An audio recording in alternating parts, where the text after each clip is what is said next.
محاضرتنا اليوم الانترودكشن كمحاضرة جديدة اللي هي المحاضرة المكملة للبرفورمانس اناليزز.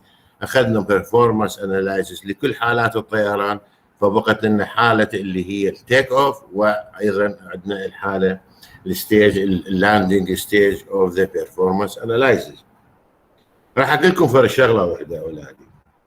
كل اللي حكيناه كل اللي حكيناه كانت الطائرة هي طائرة في الجو، واخذنا الليميتيشن مالتها بالجو، فماكو مشكله في الطائره طالما انا شنو ضمن الليميتيشن وضمن الباوندري لاير، ضمن الباوندري كونديشن اوف ذا ايربلين، من ناحيه الاستراكشر ومن ناحيه الثراست ومن ناحيه سرعه الطائره. لكن في عمليه التيك اوف من اخطر مراحل الطيران، تعتبر هي عمليه التيك اوف وعمليه اللاندنج.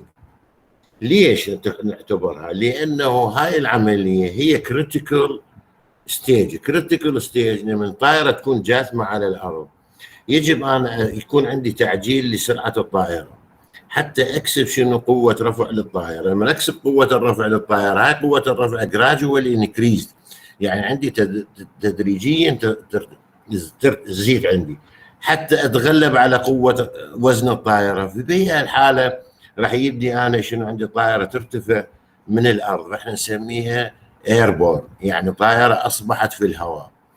هاي المرحله ليش نسميها الكريتيكال؟ نسميها كريتيكال لان المشاكل اللي موجوده واغلب الحوادث تصير عندنا في مراحل الطيران هي اثناء التيك اوف اثناء اللاندنج. فلذلك سرعه الطائره يجب ان تصل الى سرعه اللي هي الطائره شنو ترتفع من الارض، اللي احنا نسميها بالتيك اوف فيلوسيتي. ولما تنزل الطائره اثناء الهبوط، توصل الى المدرج، من تكون العجلات مالتها ان تاتش وذ ذا رنوي، احنا نسميه بالتاتش داون سبيد. هاي تو كريتيكال سبيد اللي هي التيك اوف سبيد والتاتش داون سبيد. لان اي خلل يصير هنا، اي ميستيك ان استيميتنج للتيك اوف سبيد and estimating for touchdown speed، يعني اي خلل في تخميننا لهذه السرعه يسبب لنا كارثه كبيره بالنسبه للطائره. وعلى هذا الاساس نعرف انه عمليه الاقلاع الطائره تحتاج الى مسافه تدرج بها الطائره، احنا نسميها بالجراوند رانينج جراوند. هاي المسافه اللي احنا نسميها هي الهوريزونتال ديستانس، اللي هي along the ground from the take off، يعني من حركه الطائره من الصفر وتبدي هذا التعجيل الى ان توصل الى سرعه التيك اوف، احنا نسميها هاي المرحله اللي هي شنو؟ تيك اوف ديستانس. الطائره لما تبدي تصعد، مو انت ارتفعت الطائره باللحظه اللي ترتفع الطائره انه هي اصبحت بالهواء هي هاي الديستانس اوف ذا تيك اوف، لا، وانما انا عندي مراحل الاقلاع عباره عن 3 مراحل اساسيه لحد ما ترتفع الطائره عن مستوى سطح الارض بارتفاع 15 متر. هذا الارتفاع احنا نسميه سكرين هاي. ليش؟ لانه احتمال اكو امام المدرج او خارج المدرج عوارض، ابنيه، اعمده كهرباء، ضغط عالي. فعاده لما تصعد الطائره يجب ان توصل لارتفاع 15 متر والطائره لا زالت ضمن المطار، الطائره لا زالت ضمن المدرج، يعني ارتفاع 15 متر وهي اسفلها المدرج. يلا ذيك الساعه نقول اكتملت عندي عمليه التيك اوف، اللي خاطر بعد ما يعطي من يعبر حدود المطار هو عابر كل الابستراكتس اللي هي الموجوده، العوائق اللي راح تواجه خارج المطار هو راح يتجاوزها بكل سلاسه لما تكون ارتفاع. يعني انا عندي مرحله الاقلاع تبدي من سرعه 0 الى ان توصل ارتفاع الطائره 15 متر عن سطح الارض او عن المدرج. هاي احنا نسميها مرحله التيك اوف ديستانس. فلذلك التيك اوف ديستانس راح نعرفه بالهوريزونتال ديستانس كفرد along the ground from the start of the takeoff till the airplane is airborne is called takeoff run. To decide length of the runway required for airplane, it's important to ensure that the airplane is above a certain height before it leaves the airport environment. That height is called screen height. يوجوالي هذه اللي تساوي لنا 15 متر، وفي بعض الاحيان يحسبوها 10 امتار. هذا بالنسبه كمقدمه اللي احنا دخلنا بها وعرفنا انه هي الديستنس اللي تقطعها الطائره اللي في سبيل مرحله الاقلاع.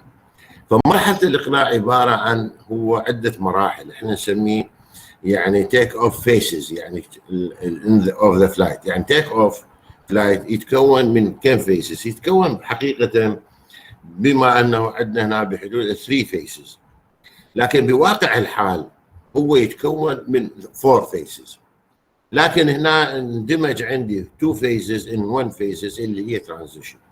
راح انا اشرح لكم على هذا شنو نقصد بالفيسز اوف تيك اوف فلايت. الطائره لما هي تكون جاثمه او تاتي طائره على المدرج تكون سرعتها صفر، سرعه الطائره صفر. يحتاج الطيار شو يسوي؟ يدفع ثراست، يدفع باور، راح تبدي الطائره شنو؟ تدحرج على عن طريق العجلات، تزيد سرعه الطائره وهي على الجراوند. لا زالت الطائره على من؟ على الجراوند. فمن تصير عندي الطائره على الجراوند راح تبدي عندي تعجيل، راح تتسارع الطائره تسارع غير يعني تسارع الى ان اوصل الى السرعه اللي تسمح لي احنا نسميها بالفي 1. اللي بده اوصل الى الفي 1 ايش راح يسوي الطيار؟ راح يسحب العصا عليه. من يسحب راح يسوي عندي شنو؟ النوز اب، يعني عندي العجله الاماميه النوز ويل راح ترتفع من الارض، بينما الويل المين لاندنج جير العجلات الخلفيه لا زالت شنو؟ انا عندي انتاج ويل انتاج. احنا شو نسميها؟ انستيك، اللي هي شنو نسميها؟ او روتيت سبيد. فمن راح يصير عندي روتيت؟ من ترتفع العجله الطائره الاماميه خلال 3 ثواني. معناها انا ليش رفعت العجله بهاي السرعه؟ حتى ازيد الانجل اوف اتاك. من ازيد الانجل اوف اتاك راح ازيد قوه رفع الطائره، اتغلب على وزن الطائره بهذه السرعه اللي احنا نسميها بالفي تيك اوف او ما تسمى بالفي 1. فمن راح يرتر النوز ويل خلال 3 ثواني انا راح الاحظ العجلات راسه عندي الخلفيه راح ترتفع عن الارض. هذه المرحله احنا شو نسميها؟ نسميها بالروتيت فيز. فمن ترتفع الطائره ترتفع العجلات الخلفيه راسه الطيار يسوي بول اوت، يعني يسحب، يصير عندي فرد خط منحني اللي هو بول اوت، يغير مسار الطائره من مسار افقي الى مسار عمودي. راح يصير عن طريق شنو؟ اللي هو احنا نسميه هاي الروتيت. راح ندخل بعمليه نسميها الترانزيشن، يعني عمليه انتقال حركه الطائره من مسار مستقيم الى مسار مائل اللي هو بالكلاين. هذا عن طريق شنو؟ مسار كيرف اللي احنا نسميه بالترانزيشن. فهاي الترانزيشن من راح يوصل الى مرحله يتخذ قرار الكلاين فيس اللي هو احنا راح نسميه الى ان ترتفع الطائره اللي حد 15 متر. راح تعتبر انا كملت all phases of the take off flight. ما بعد 15 متر يقدر الطيار شو يسوي؟ يرفع اللاندنج جير، يسوي عجلات يسحب العجلات داخل جسم الطائره. اذا هاي الفيسز اللي هي بالنسبه للتيك اوف اللي هو الجراوند ران، انستيك، ترانزيشن، كلايمب اوف ذا تيك اوف. مراحل الطيران تنتهي عندما تصعد الطائره اكثر من 15 متر اثناء الاكلايم. اذا هاي المراحل اللي هي مراحل الطيران بصوره عامه. كل الطائرات هذه مراحل الطيران مالتها. اللي يهمنا من هذا الموضوع اولادي حتى ندرس ان هذا الموضوع انواع الطائرات. انا عندي لاندنج جير مالتها يختلف. اكو طائرات احنا نسميها تراي سايكل لاندنج جير، واكو طائرات يسموها تيل ويل لاندنج جير.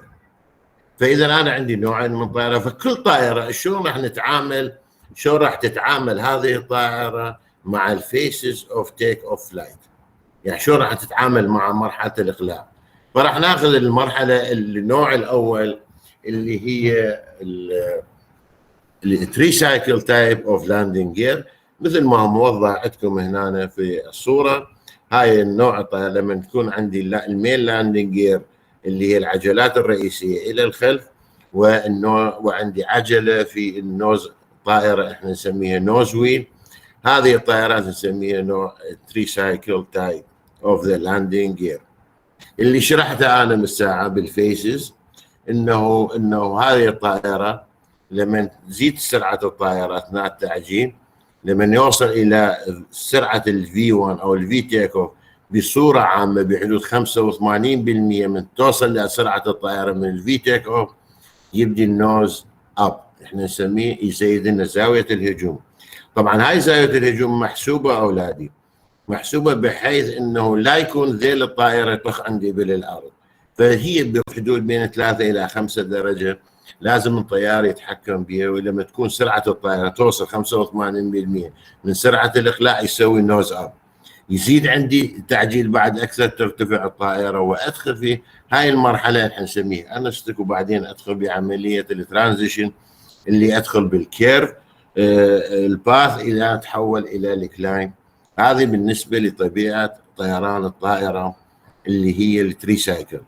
اما اذا انا الطائره عندي التيل ويل اللي هي مثل الطائرات اللي عندنا، اللي هاي النوع من الطائرات، طبعا هاي اسلوب الطيران مالته، اسلوب الاقلاع مالته يختلف عن اسلوب الطيران اللي الاقلاع بالنسبه للتري سايكل. ليش؟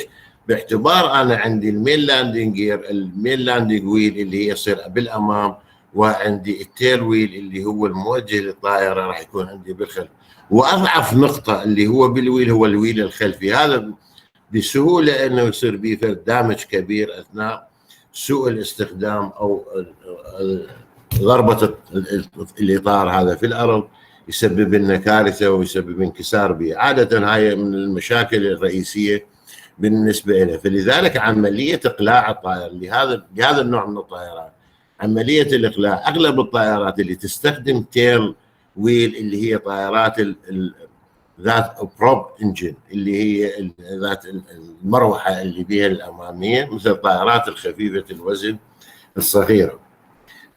اولادي من يزيد التعجيل من اول ما تبدي تتحرك، نتيجه انه زاويه الهجوم الطائره بصوره عامه تشوفوها مائله، نوز الطائره للاعلى، فهذا يعطيني زاويه هجوم عاليه.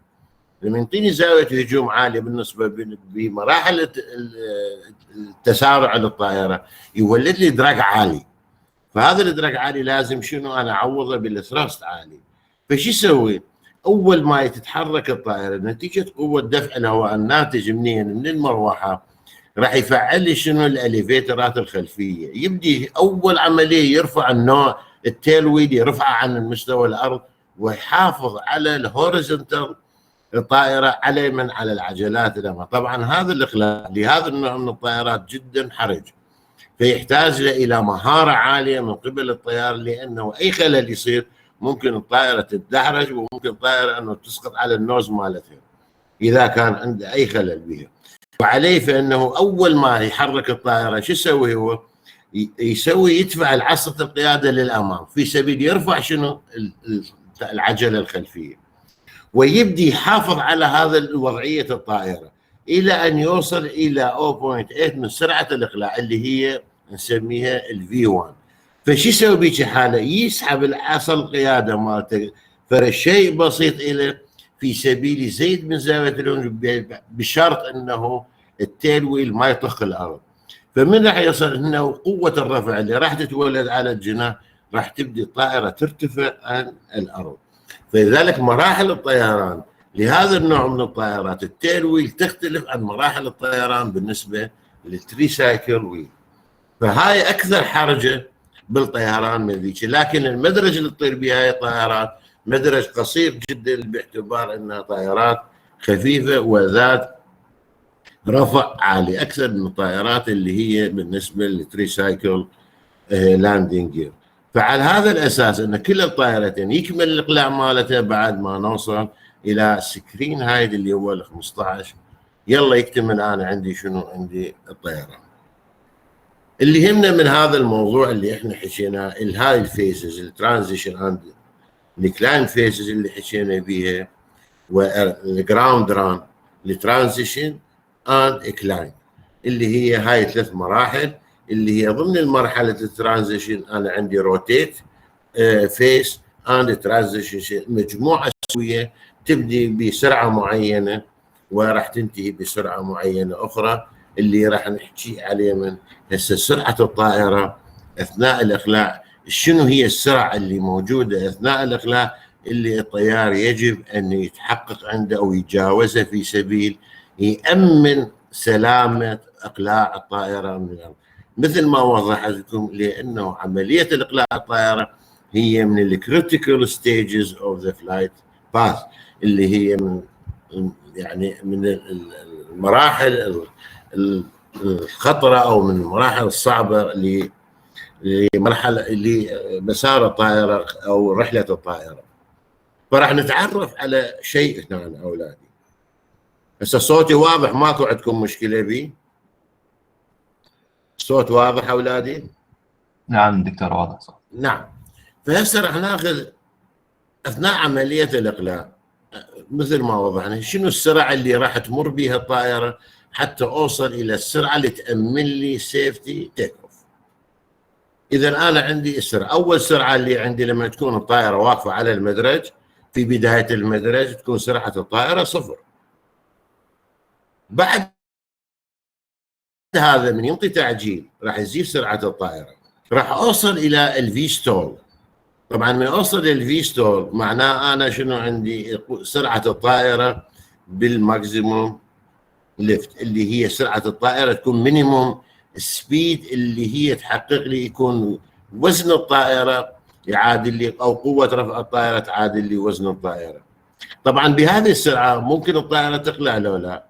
نعم، هي بيئة تقدر ترفع نفسها، لكن فيري كريتيكال ستيج، لانه هذا ما يفضل انه لان اي خلل يصير عنده بهاي اللحظه ايش راح يصير عنده؟ طائره تهوى بالقاع راسها تسقط بالقاع. فلذلك يجب ان يعبر شنو؟ الفي ستول فيلوسيتي. فمن راح يعبر الفي ستول فيلوسيتي راح يصير عنده تعجيل بالسرعه، راح يمر على من على سرعه الفي نسميها المينيموم كنترول اون ذا جراوند. نعبرها، انا هسه راح اجي لكم عليها انه شنو نقصد به الفي مينيموم كنترول اوف ذا جراوند.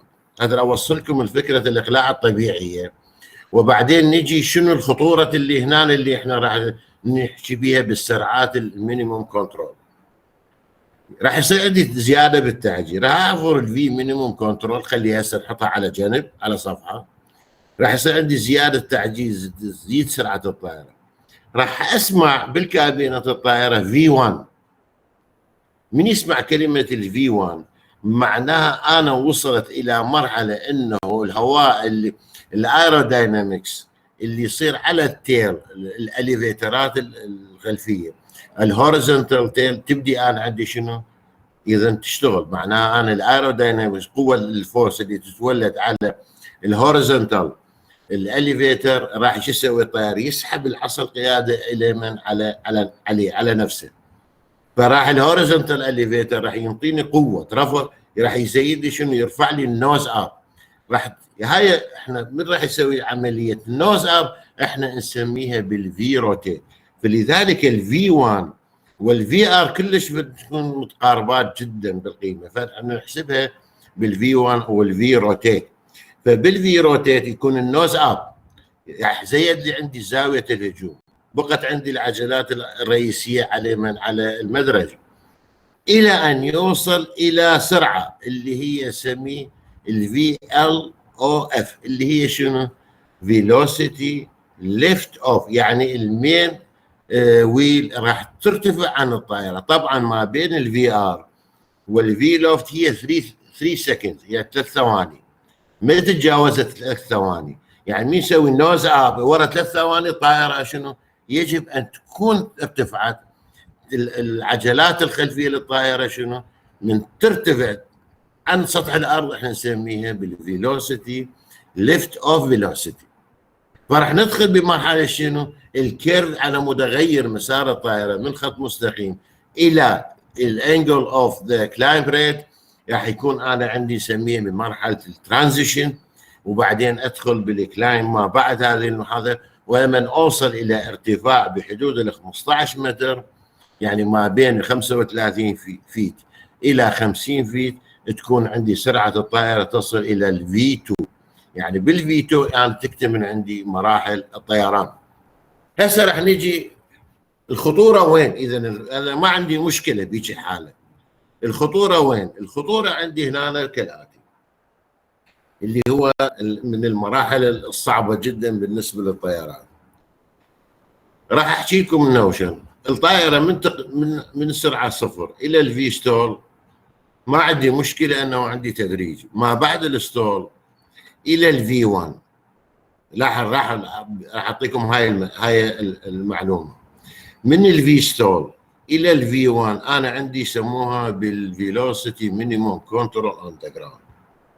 شو نقصد به؟ اذا انا في هذه المرحله بعد ما عبرت الفي ستول وقبل لا اوصل للفي 1، الفي 1 هنا احنا بنسميها ديسيجن سبيد، يعني سرعه القرار.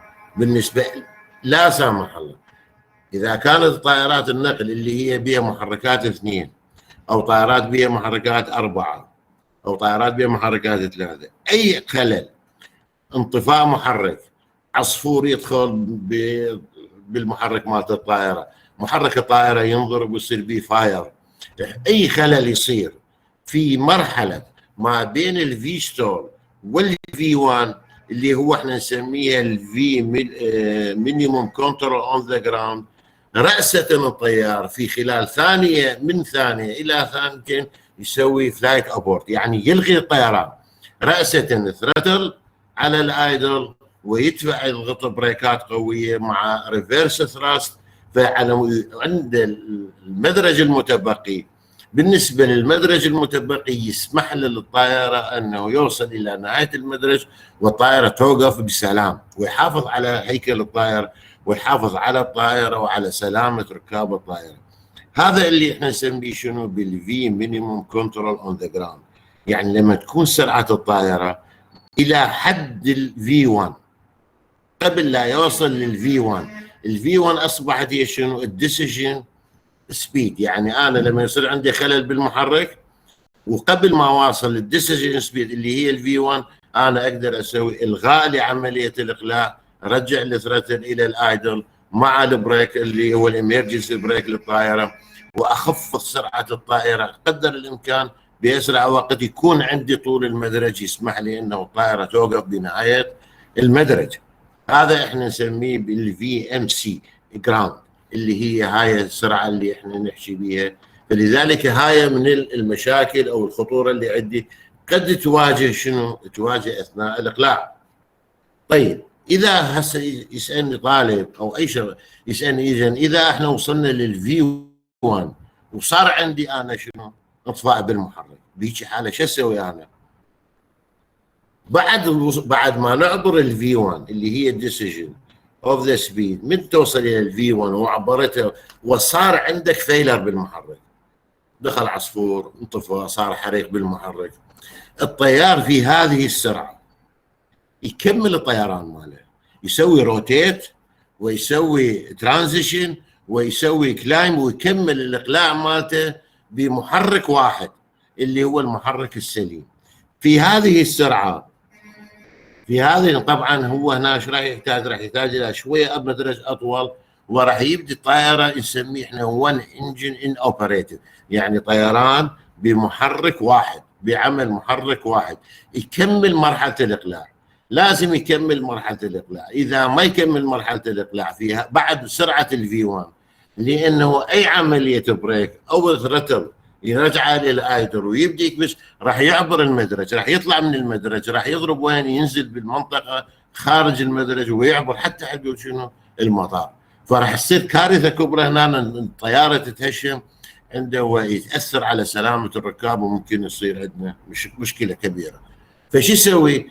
قابليه الطائره دائما محسوبه انه امكانيه الطائره تطير بمحرك واحد.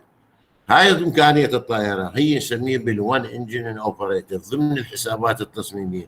في هذه المرحلة إذا صار عندي خلل بالمحرك، المحرك الثاني يكمل لي الطيران، فيرتفع بعد ما يصعد إلى ارتفاع 15 متر يكمل الطيران، يبدي يسوي اندر كارج ان، ويبدي يسوي دوران لوب، يسوي دوران إلى حول المطار، ويرجع مرة ثانية إلى المدرج، وينزل يكمل لي عمليه اللاندنج، بمحرك واحد ويحافظ على سلامه الطائره وسلامه ركاب الطائره.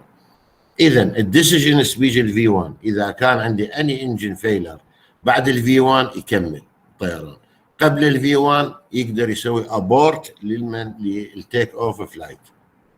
بعد هذه المرحله دكتور سؤال دكتور. نعم تفضل. هاي السرعة ال V1 وال VMC هاي تتحدد بالطيارة لو على طول المدرج؟ يعني تعتمد على طول المدرج؟ هذا شوف ابني قبل الاقلاع هاي راح نجي شلون نحسبها الفي 1، شلون راح نحسبها، وان شاء الله بالمحاضره موجوده عمليه حسابها. الطياره كل من يجي الطيار يسعدون الركاب وهذا، فيعرف وزن الطائره مالته ايش قد، وزن الطائره التيك اوف ويت مالته، ويعرف عنده مساحه الجناح ايش قد، ويعرف عنده ايش قد الثراست، ويعرف بحسابات، يسوي عمليات حسابات، فراح يعرف سرعه الفي 1 كمبيوترايز، راح يدخل وزن الطائره، درجه الحراره الهواء ايش قد، كثافه الهواء ايش قد، اتجاه الهواء ماله، هل هو راح يطير انتو ويند لو راح يطير هيد اوف ويند، يعني هل راح الهواء امامه يصطدم بالهواء ولا الهواء بديل الطائره. هاي كلها يحسبها يدخلها بالكمبيوتر يسميه الاف سي ام، اللي هو الكمبيوتر اللي يحسب له الرحله مالت الطيران، راح يحدد له الفي 1. فراح يقول له انت الفي 1 مالتك راح تصير هي اكثر من الفي ستول بحدود ما بين 1.15 الى 1.2. الفي ستول نقدر نحسبها عن طريق وزن الطائره والسي ال ماكس والكثافه الهواء، ونقدر نحددها، فنضربها في 1.2. عاده للسيفتي يضربوها في 1.2 راح يحدد لي الفي 1. فمن راح يعبر الكروز ستول سبيد بمرحله 1.1 اوف ذا ستول سبيد راح يدخل هو بالفي 1، فيقدر يسوي روتيت، لانه انا شنو اقدر بهيك حاله الطائره اقدر اولد قوه رفع تقدر ترفع لي النوز ويل، ومن بعدها راح يزيد عندي شنو قوه الرفع. فالفي 1 الطيار يحسبها قبل الاقلاع، فلما يوصل لسرعه الفي 1 ويصير عندي دمج قبل سرعه الفي 1 يسوي ابورت للتيك اوف. لكن ما وصل لما يوصل الفي 1 وعبره وصار عندي شنو فيلر، يكمل رحله الطيران مالته ويسوي دوران ويرجع ينزل، لان الطائره مصممه ان تطير بمحرك واحد. بس هنا شنو راح يصير عندي؟ دائما لما ينطفي عندي محرك الثاني اوبريتيف راح يصير شنو عندي يوينج، يعني الطائره راح تميل الى النوز مالته الى اليسار او اليمين. شوف يا محرك اللي يعطل راح تميل الطائره النوز مالته يميل على جهه المحرك العاطل. فشو يسوي هو؟ يعادله بالردر، يعادل هذا الانحراف الطائره النوز مالته بالردر، يعالجه حتى يحافظ على مسار الطائره. فتكون هذه السرعه، طبعا هي سرعه مو عاليه، يجب ان يحافظ ضمن المينيموم سبيد اوف ذا كنترول حتى يحافظ على وزن موازنه الطائره لحد ما ينزل بالاقلاع. اما هسه بعد ما الطائره تصعد بالهواء ويصير عندي انا شنو عندي انجن فيلر، فمن يصير عندي انجن فيلر هذا انا عندي من المرحله الثانيه اللي هي ما بعد الروتيت وقبل احنا نسميه بالفي مينيموم انستيك. هاي بعد الروتيت اولادي من احنا الفي ام يو هنا احنا نسميها بالفي مينيموم ستيك انستيك، يعني هي عمليه الروتيت الجانبيه. اكو سرعه اخرى بالجو اذا ارتفعت الطائره باثناء الكلاين مالت الطائره، اصبحت الطائره بالجو وصار عنده عطل محرك باللحظه اللي هي الطائره شنو ايربون عند ايربون، فبيجي حاله احنا نسميها بالفي مينيموم كنترول اون ذا اير.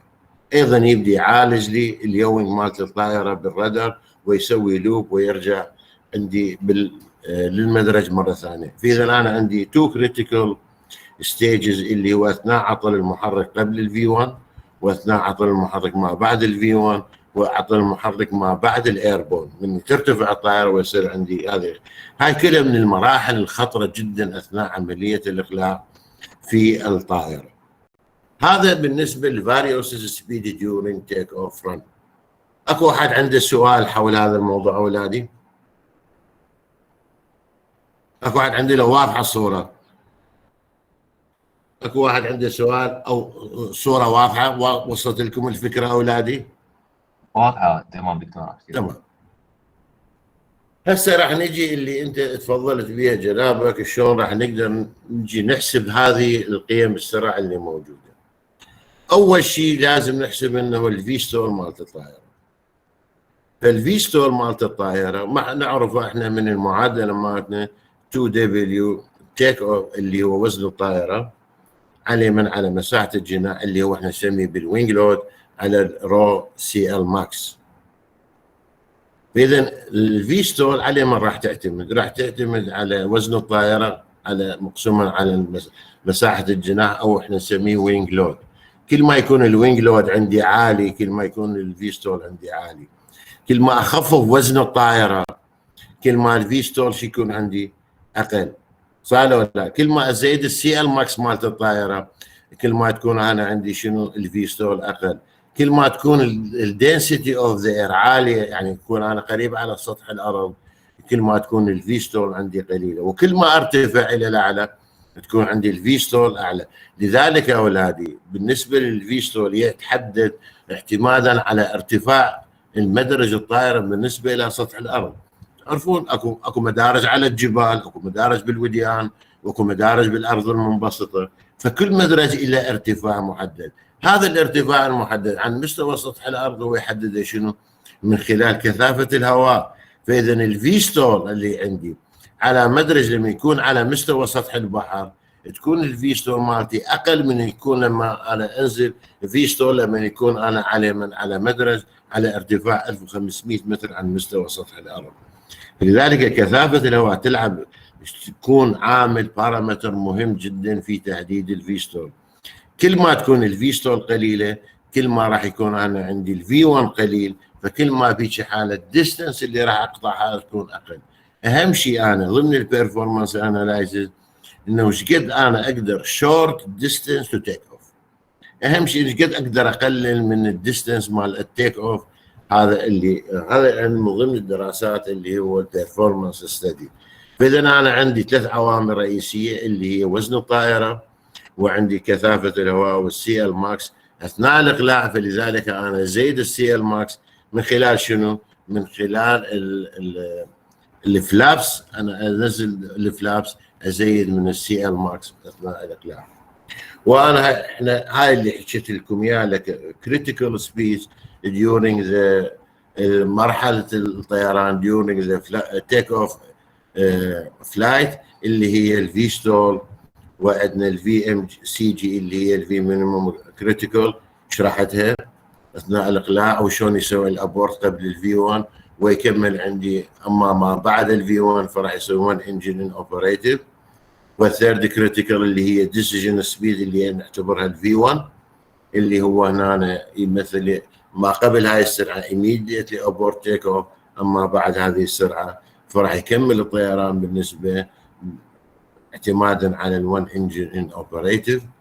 ايضا اخذنا ذا نكست فيلوسيتي سبيد تيك اوف هو الفي روتيت اللي هو بهاي السرعه اللي هو يصير عندي نوز اب اللي يعني النوز ويل راح يرتفع عن مستوى سطح الارض ويوصل بعدين الى ورا 3 ثواني ترتفع الطائره اللي احنا نسميها بالليفت اوف سبيد اللي هي. نعم تفضل قول يا ابني احكي. نكمل؟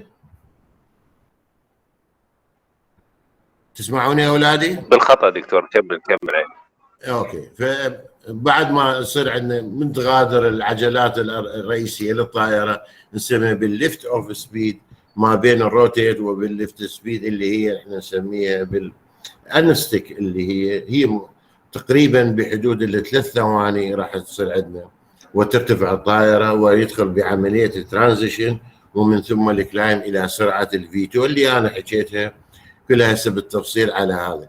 فراح اراويكم فرد شيء فرد فيلم مختصر ما اعرف اذا تشوفون عمليه التيك اوف فرد يعني هو فرد فيديو بسيط ينطيكم الحكي اللي حكيته انا. راح يكون عندي شوفوا هذا الفيديو وانا راح نبدي نحكي بالموضوع. بده يطلع عندكم الفيديو اولادي؟ اي تمام طالع لي. هسه هاي عندنا طائره في مرحله عمليه الاقلاع. هسه هو عنده مرحله التقرب على المدرج. فمن يوصل الى المدرج وياخذ السنتر لاين مالت المدرج يطلب كلير اوف ذا تيك اوف منين؟ من المراقب الجوي. هم حاسبين الفي 1 ايش قد؟ والروتيت سبيد مالته وين؟ عن طريق الكمبيوتر اللي مدخليها. فراح نلاحظ عندنا مراحل الاقلاع مالت الطائره، شلون يتعامل الطيار اثناء مرحله الاقلاع على المدرج.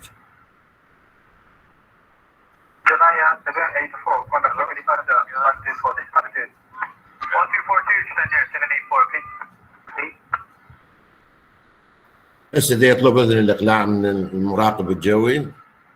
هسه سرعه الطائره هنا أنا عندي في 0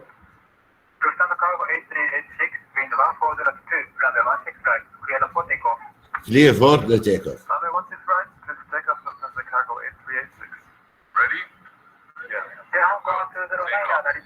خلاص هسه قرار مطار اذن يدفع عندي الثرست مالت الطائره بهاي المرحله.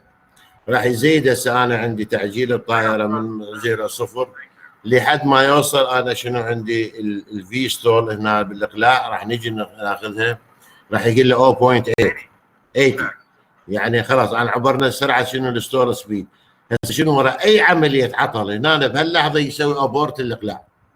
اي عطل بالمحرك يسوي ابورت الى ان يوصل الى شنو؟ راح نسمع كلمه في 1.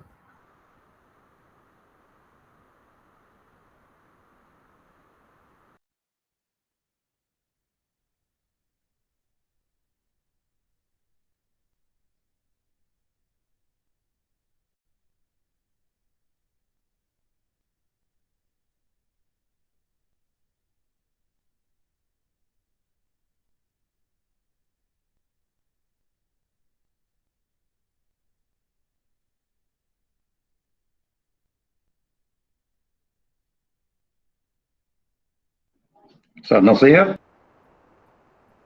واضحه هسه اولادي؟ واضحه هذا الفيديو شفتوه؟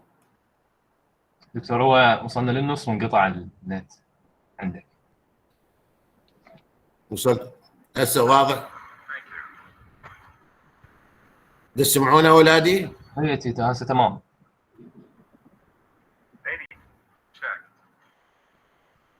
يعني هو عبر هسه مرحله الفي ستول. هسه للفي 1 بعد.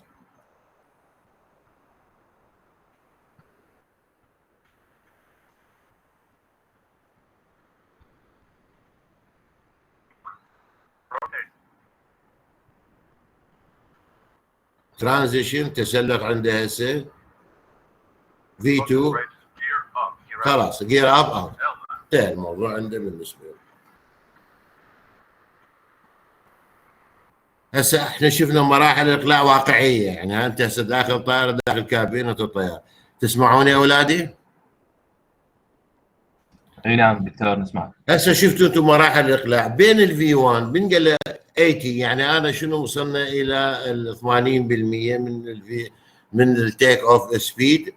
فبقى عنده الى ان وصل الى الفي 1 اللي هي ديسيجن سبيد اللي ما بعدها تجي عندي الروتيت. اي عمليه قبل الفي 1 يصير عنده خلل بالمحرك يسوي ابورت من عمليه التيك اوف. من عبر الفي 1 بهاي المرحله من سوى روتيت وصار عنده انجن فيرل يكمل الروتيت ماله ويكمل الاقلاع عن مرحله الطائره ويامن الطائره بالسلام عن طريق الون انجن ان اوبريت. هذا عندنا شفنا فيديو بسيط مع مرحله عمليه اقلاع لطائره نقل اللي هي واحده من الطائرات، يعني كوسيله تعليميه خاطر توصل عندكم الفكره بصوره واضحه. طيب هسه كل اللي اخذناه لو قلنا هذا الانترودكشن اللي احنا شو راح نقدر نحسب اللي هو البرفورمانس اناليسيس and estimating the distance of the takeoff and time of the takeoff. انا عندي بالبرفورمانس اناليسيس بالنسبه للتيك اوف عندي تو كوانتيتيز اللي هي take off distance and time of the takeoff، اللي هو راح نقدر شلون هي الديستانس كفر اند تايم تيكينج during the ground run.